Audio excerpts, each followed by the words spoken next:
Judge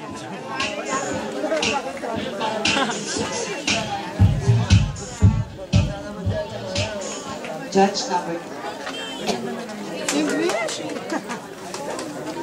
Okay. Good morning. Candidate number 7.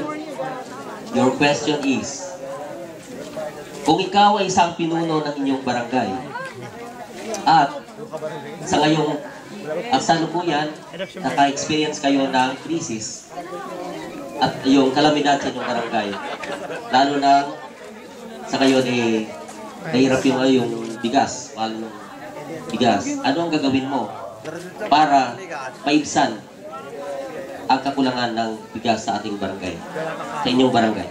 Thank you, sir, for that wonderful question. Ang sasagot ko lamang po ay mumunti, ngunit napakahalagang message para sa inyo.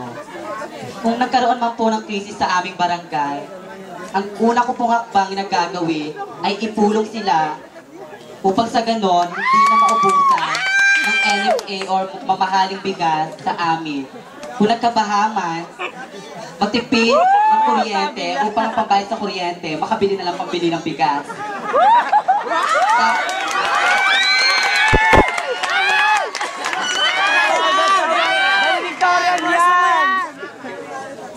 At isang pang dahilan kung bakit naubusan tayo ng bigas dahil sa ating mga bisyo. Sasabihin po sa kanila, mga mamamayan ng aming barangay, iwasan niyo po ang ating mga bisyo. Upang sa ganon, ang pambisyo natin ay pambili na lang natin ng bigas. Maraming salamat.